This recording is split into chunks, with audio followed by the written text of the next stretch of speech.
आप देख रहे हैं अमेज नाउ। गंगा, यमुना, राप्ती और गोमती के तटवर्ती इलाकों से खबरें आप तक। नमस्कार, सत्य घटना के न्यांक के साथ मैं सुगंधा। शुरुआत करते हैं आज की मुख्य घटनाओं से।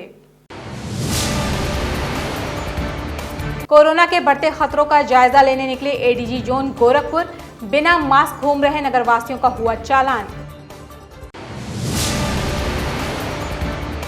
पहली बार त्रिस्तरीय पंचायती चुनाव में वनटांगिया किसान अपना चुनेंगे नेता।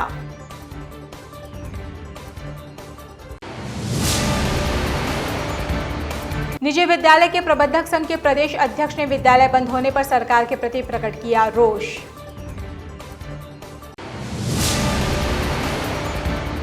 साढ़े 3 लाख की आबादी पर तैनात है एक डाककर्मी।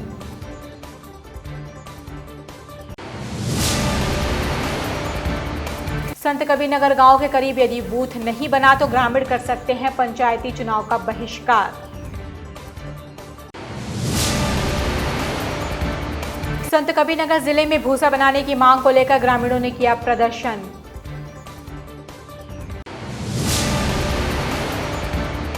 बस्ती जिले में सुपारी देकर कराए गए भाई की हत्या में 10 को जेल। अब सत्य घटना विस्तार। गोरखपुर जनपद में बहुत ही तेजी के साथ कोरोना का संक्रमण बढ़ता ही जा रहा है। इसके बावजूद लोग सड़कों पर बेवजह और बिना मास्क के निकलकर संक्रमण को बढ़ावा देने में लगे हुए हैं। जिला प्रशासन और पुलिस प्रशासन लगातार लोगों को जागरूक करने के लिए तमाम तरह के प्रयास कर रही है। इसके बावजूद लोग इस संक्रमण के खतरे को नजरअंदाज करते हुए देखे जा रहे हैं। इसी को लेकर आज एडीजी जोन अखिल कुमार ने महानगर में भ्रमण कर स्थिति का जायजा लेते हुए बिना मास्क के घूम रहे लोगों को जागरूक किया और उन्हें कोविड-19 के बारे में बताया। मौके पर मौजूद पुलिस टीम ने मास्क के बिना घूम रहे लोगों का चालान भी किया और उन्हें आगे से मास्क लगाकर ही निकलने की नसीहत भी दी। मीडिया से बात करते हुए एडीजी जोन ने कहा कि कोरोना संक्रमण लगातार बढ़ रहा है, फिर भी लोग लापरवाही बरत रहे हैं और घरों से बेवजह निकल रहे हैं। ज्यादातर लोग बिना मास्क के ही भीड़ भाड़ वाले क्षेत्रों में देखे जा रहे हैं। ऐसे लोगों को जागरूक किया जा रहा है। देखिए, कोविड के मामले में तेजी आई है अभी हाल में ही। इसको देखते हुए सभी लोगों को फिर से अवेयरनेस किया जा रहा है लोगों के मध्य कि इसको गंभीरता से लें, लापरवाही ना बरतें, मास्क लगाएं और ज़रूरत होने पर ही बाहर निकलें। सोशल डिस्टेंसिंग का रूल्स मालूम है सभी को। कोविड के बारे में अब सभी लोगों को अच्छी जानकारी हो गई है। उसके बावजूद ये पाया जा रहा है कि लोग इसमें लापरवाही बरत रहे हैं और इसी कारण हाल में कोविड के मामले में कुछ तेज़ी आई है।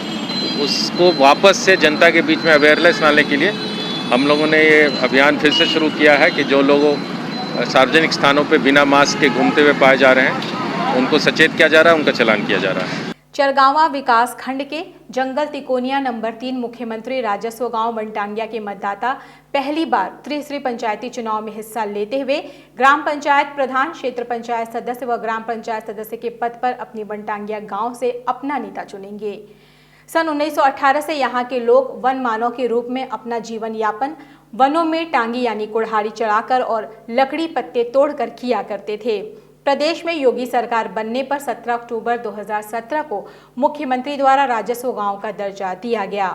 मौजूदा समय में इस बार 1950 मतदाता और अनुसूचित महिला ग्राम प्रधान के 3 प्रत्याशी वनटांगिया से चुनाव में हिस्सा ले रहे हैं। पहली बार चुनाव में भाग लेने पर वनटांगिया वासियों में उत्साह है। वनटांगिया मुखिया राम गणेश ने मीडिया से बात करते हुए वनटांगिया गांव को पंचायत के चुनाव में पहली बार भाग लेने पर प्रदेश के मुख्यमंत्री को बधाई भी दी है। चुनाव को लेकर कितनी खुशी है आप लोगों में? चुनाव को लेकर के तो मुझे बहुत उत्साहित हूँ और मुझे उम्मीद नहीं था कि त्रिस्तरीय पंचायत कैसा होता है, लेकिन मैं उत्तर प्रदेश के सीएम योगी आदित्यनाथ जी को मैं बधाई देता हूँ। उनके कर कमलों द्वारा 19/10/2017 को राजस्व गाँव घोषित किए। आज हमारे गांव के बीच में सारी योजनाएं आ रही हैं, जैसे पानी है, बिजली है, स्वास्थ्य है, आवास है, शौचालय है, आंगनबाड़ी है, राशन की दुकान है, वृद्धा पेंशन है, विधवा पेंशन है, विकलांग पेंशन, सारी योजनाएं हम लोग गाँव के बीच में आ रही हैं।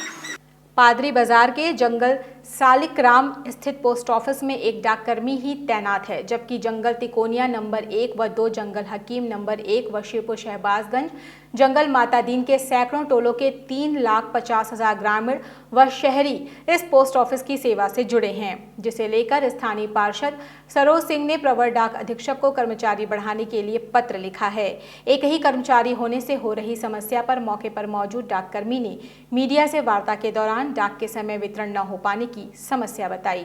जिसमें आप अकेले स्टाफ हैं। अकेले हैं। क्या समस्याएं आपको होती हैं? समस्या ये है कि डिलीवरी के लिए विलम्ब हो रहा है पब्लिक का, और मेन बात ये है कि हमने 3 साल से लिख रहा हूँ एसपी को, उन्होंने कोई जवाब नहीं दिया। हमारे पास पूरे सारी रिकॉर्ड रखा गया है, उन्होंने कोई नहीं दिया कि हाँ कि आपको आदमी है। जाने पर कहते हैं कि चलो भाई अभी तुम्हारा वर्कलोड नहीं बन पाया है।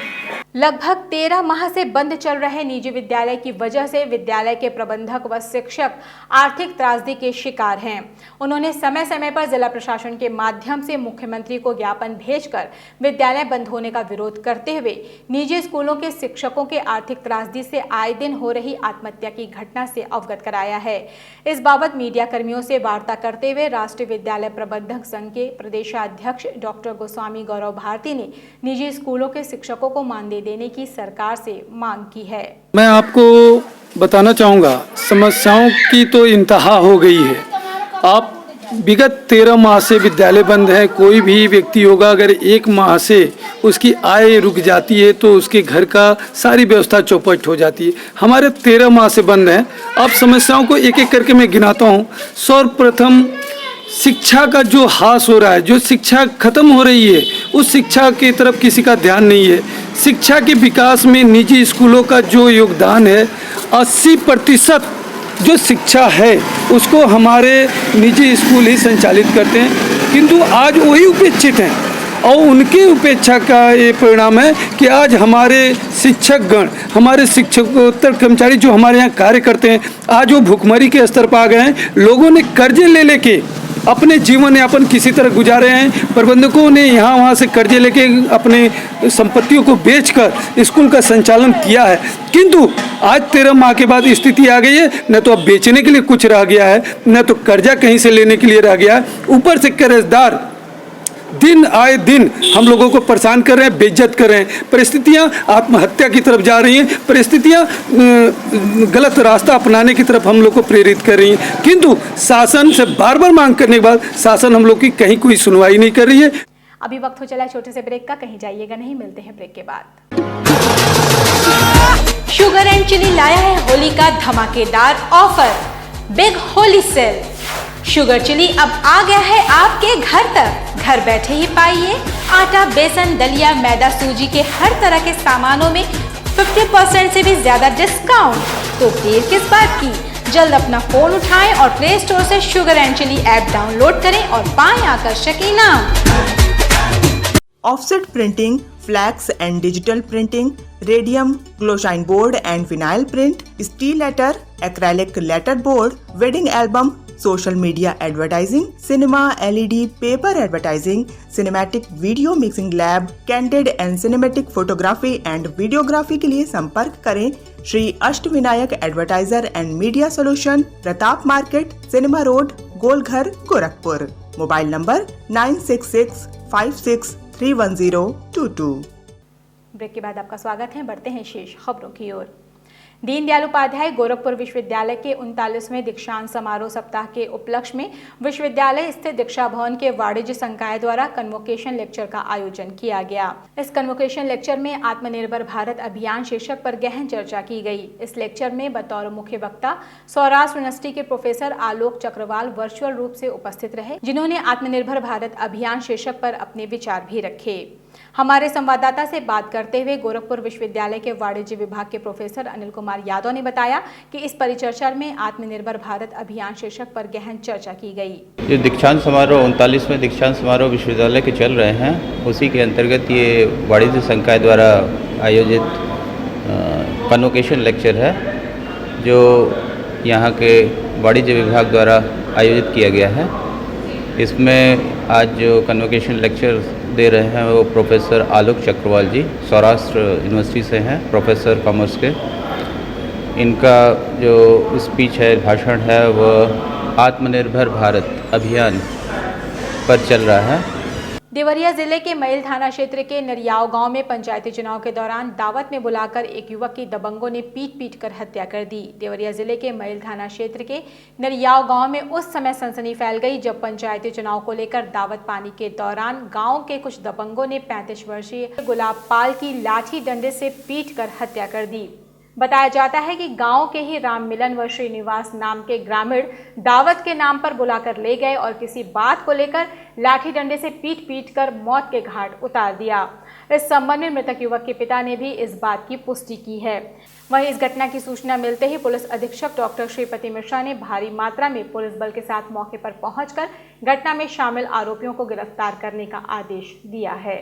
इस जनपद के थाना मैल के ग्राम नरियाव में कल रात में गुलाब और उसके बगल के 3-4 पड़ोसियों के बीच में आपस में कहासुनी हुई और उसके बाद मारपीट हो गई। तथाकथित रूप से मुलजिमों में से किसी व्यक्ति ने इसको उठाकर पटक दिया, जिससे ये व्यक्ति बेहोश हो गया। मृतक को भागलपुर इस व्यक्ति को चटैल को ले जाया गया, जहां डॉक्टरों ने उसे मृत घोषित कर दिया। इस संबंध में मुख्य अभियुक्त समेत 2 अभियुक्तों को पुलिस हिरासत में ले लिया गया है। विधिक कार्रवाई कराई जा रही है। गोरखपुर जनपद में प्रथम चरण में होने वाले 33वें पंचायती चुनाव को लेकर संभागीय परिवहन विभाग ने अपनी तैयारियों में कोई कोर कसर नहीं छोड़ा है। उसी क्रम में मतदान पेटियों में पुलिस के जवानों को मतदान स्थल तक पहुंचाने के लिए संभागीय परिवहन विभाग द्वारा महानगर के शास्त्री चौक सहित अन्य मुख्य चौराहों पर अभियान चलाकर प्राइवेट ट्रकों और बसों को 2 दिन के लिए अधिग्रहित कर निर्वाचन कार्यालय भेजा जा रहा है। इस संदर्भ में हमारे संवाददाता से बात करते हुए ARTO इन्फोर्समेंट VK सिंह ने बताया कि इन वाहनों से केवल 2 दिन सेवाएं ली जाएंगी। इलेक्शन के मद्देनज़र जो हमारे होमगार्ड्स हैं और पुलिस के जवान हैं, जिनको फोर्स के जवानों को मूवमेंट के लिए ये गाड़ियां रोकी जा रही हैं, रोकी नहीं बल्कि प्रयोग करने के लिए इलेक्शन निर्वाचन कार्यालय में भेजी जा रही हैं, मुख्यालय पे, और आज और कल 2 दिन इनसे सेवाएं ली जाएंगी। यूपी के संत कबीरनगर जिले में मतदाता बूथ 9 किलोमीटर की दूरी पर बनाए जाने से नाराज ग्रामीणों ने पंचायती चुनाव को बहिष्कार करने का मन बनाया है। ग्रामीणों की माने तो लकड़ी गांव पहले मिशौलिया गांव में था, लेकिन अब मिशौलिया गांव को नगर पालिका में जोड़ दिए जाने के बाद ग्रामीणों का बूथ नगवा गांव में बनाया गया है। ऐसे में ग्रामीणों का कहना है कि उन्हें 8 से 10 किलोमीटर की यात्रा करके मतदान करना पड़ेगा, जिसको लेकर नाराज ग्रामीण अब पूर्व की भांति मिशौलिया या नेहरू कृषक इंटर कॉलेज में मतदाता बूथ बनाया जाए, अन्यथा ग्रामीण पंचायती चुनाव का बहिष्कार कर देंगे। आपको बता दें कि खलीलाबाद तहसील क्षेत्र के लकड़ी गांव मिशौलिया ग्राम सभा में पड़ता था, लेकिन इस वर्ष उत्तर प्रदेश सरकार द्वारा उसे नगर पालिका में जोड़ दिए जाने के बाद अब लकड़ी गांव के लोगों को पंचायती चुनाव के लिए बनाए गए बूथ पर जाने के लिए 9 से 10 किलोमीटर की यात्रा करनी पड़ेगी। इस बात की जानकारी होने के बाद ग्रामीणों ने जिलाधिकारी सहित तमाम अधिकारियों को लगभग 1 महीने पहले पत्र दिया, लेकिन अभी तक कोई कार्रवाई नहीं हुई। ग्रामीण ये सोचकर परेशान है कि आखिर 9 से 10 किलोमीटर यात्रा करके मतदान कैसे दिया जाएगा। अब ग्रामीण ये कह रहे हैं कि यदि मिशौलिया गांव या नेहरू कृषक इंटर कॉलेज को बूथ बना दिया जाए तो मतदान करने में लकड़ी गांव के लोगों को काफ़ी सहूलियत होगी। लगभग 700 से अधिक आबादी होने के बावजूद भी गांव में अभी तक एक अदर सरकारी भवन नहीं है। गांव में पंचायती भवन नहीं है, विद्यालय नहीं है और आंगनबाड़ी केंद्र भी नहीं है, जिसके कारण इस वर्ष पंचायती चुनाव में नगवा गांव में बूथ बनाया गया है। ऐसे में ग्रामीणों ने कहा है कि यदि नज़दीक में बूथ नहीं बनाते हैं तो पंचायती चुनाव का बहिष्कार कर देंगे। मैं मानता हूं बीते 20 से 25 सालों से जब से वोटिंग हो रही है, हमारे गांव पे बीते 25 साल से वोट नहीं पड़ा, क्योंकि हमारे यहाँ कोई सरकारी सुविधा है नहीं। इतने दिनों में जो भी प्रधानी आई, मतलब किसी ने कोई भी काम ऐसा कोई भी कदम नहीं पहले आप लोग अपने मतदान कहाँ पे करते थे? मिसरौलिया करते थे सर। पहले मतदान हमारा इससे पहले जो मतदान केंद्र बनता था हमारा मिसरौलिया, जो हमारा ग्राम सभा था, तो वहाँ पे प्राइमरी पाठशाला होती थी, वहाँ पे हम लोगों का मतदान होता था। अब क्या दिक्कत हो गई? फिलहाल सर वो मिसरौलिया ग्राम सभा जो था हमारा वो नगर पालिका में निकल गया। फिलहाल अभी वो है नहीं इसमें। हमारा जो कहाँ बनाए गए हैं? अब बूथ कहाँ बनाए गए हैं? हमारा बूथ सर नगवा ग्राम सभा बना करके नगवा में बनाया गया, जो कि 8 से 10 किलोमीटर की दूरी पड़ती है सर। वहीं गांव में वार्ड नंबर 17 से चुनाव लड़ रहे जिला पंचायत सदस्य प्रत्याशी अमित सिंह ने बताया कि इस पूरे मामले को लेकर वह जिलाधिकारी से मुलाकात करेंगे और उनके सामने अपनी बात रखेंगे। तो कोई सरकारी भवन नहीं है, जैसे स्कूल हुआ, पंचायत भवन हुआ, आंगनबाड़ी केंद्र हुआ, यहाँ पे तो स्कूल पे न होने के नाते यहाँ का बूथ जो बनाया गया है नगमा में ग्राम सभा में बनाया गया है, यहाँ के लोगों से हमको पता चला है। तो यहाँ पे नगमा में वोट डालने के लिए इन लोग को 8 से 9 किलोमीटर जाना पड़ेगा, इसके नाते लोगों को दिक्कत होगी। इसलिए ये मामला है, 1 महीना पहले इन्होंने चुनाव आयोग को, मंडल आयुक्त को, माननीय डीएम साहब को दिए थे विज्ञापन, जो कि फैक्स किए हुए थे।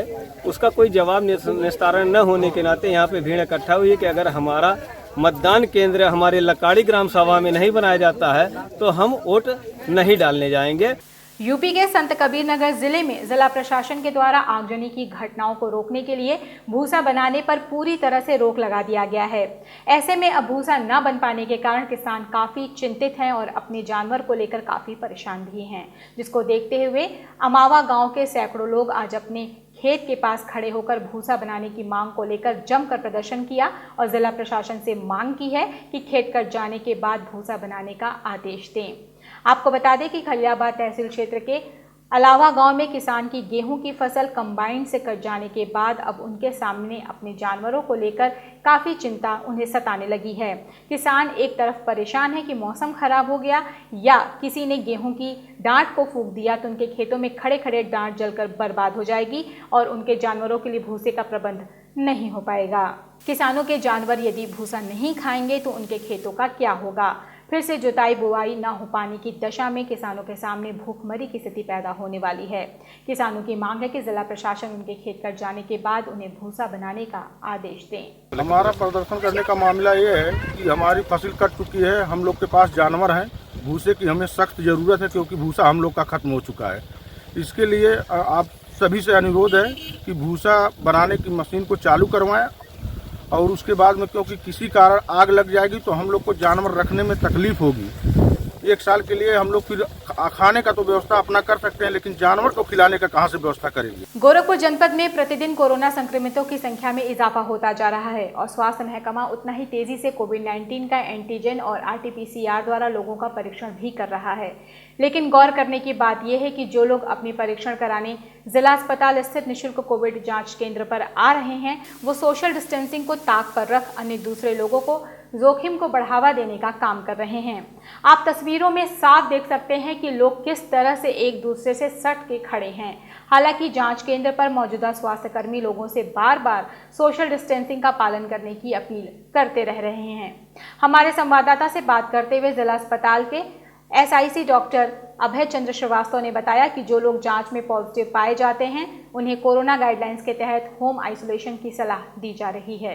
किसी मरीज पहले हराटाइज एरिया में स्क्रीनिंग हो रही है, स्क्रीनिंग में शक जाहिर हो रहा है तो वहीं पर एंटीजन टेस्ट हो जा रहा है। 4 टीमें लगी हुई हैं। एंटीजन शक हुआ, एंटीजन निगेटिव होने के बाद ही उसको एक टोकन दिया जा रहा है जिसके बाद रजिस्ट्रेशन हो रहा है। रजिस्ट्रेशन में भी भीड़ न लगे इसलिए 60-70 के क्रम में छोड़ा जा रहा है। सबको हिदायत दी जा रही है कि आप अपना मरीज दिखाकर तुरंत ही कैंपस से अपने घर को जाएं, यहाँ भीड़ न लगाएं।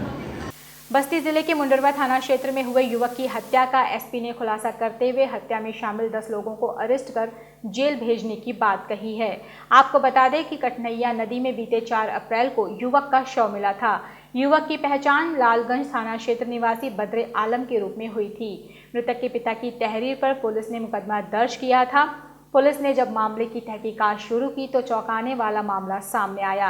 मृतक के 2 सगे भाइयों सरवर आलम और अब्दुल करीम ने हत्या की साजिश रची थी। मृतक बद्रे आलम नशे का आदी था।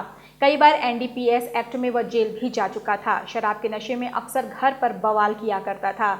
आए दिन मारपीट से आजिज भाइयों ने उसे रास्ते से हटाने का फैसला किया, इसलिए 25-25 हज़ार रुपए में रुदल चौहान और मनोज चौहान को सुपारी दी। इसके अलावा 15-15 हज़ार रुपए उस्मान, सईद अंसारी, मोनू चौहान, सूरज चौहान, पंकज चौधरी और रमेश चौहान को हायर कर हत्या की प्लानिंग बनाई। बुलेरो गाड़ी में बद्रे आलम को जबरन गाड़ी के 20 सीट पर बैठाया गया और गमछे से उसका गला दबाकर हत्या की गई और लाश को नदी में फेंक दिया गया। पुलिस ने हत्या में शामिल 10 लोगों को अरेस्ट कर जेल भेज दिया है। इस संबंध में पुलिस ने आज जो इस पूरी घटना में जो 10 लोग इसमें जिम्मेदार हैं सभी को गिरफ्तार कर लिया है और सबको जेल भेजा जा रहा है। जो प्रथम दृष्टया अभी पूछताछ से निकल के आया है कि बद्रे आलम को पहले भी पूर्व में हमारे जनपद बस्ती की पुलिस के द्वारा 2 बार NDPS में जेल भेजा था और वो शराब पीने का भी आदी था। उसकी इस आदत से उनका पूरा परिवार परेशान था। इसी से आज ही जाकर के उसके सगे भाइयों सरवर और अब्दुल करीम ने ये योजना बनाई। गोरखपुर जनपद में आगामी 15 अप्रैल को पहले चरण में होने वाले त्रिस्तरीय पंचायती चुनाव के मद्देनजर जिला प्रशासन चुनावी तैयारियों में अपनी पूरी ताकत के साथ लगा हुआ है। चुनाव के मद्देनजर जनपद के तारामंडल स्थित एनेक्सी भवन और बाबा गंभीरनाथ प्रेक्षागृह में पीठासीन अधिकारी सहित अन्य चुनाव कर्मियों और बैलेट बॉक्स के जरिए मतदान कैसे कराएं उस पर प्रशिक्षण प्रदान किया गया। ये प्रशिक्षण 3 चरणों में आगामी 11 अप्रैल तक चलेगा।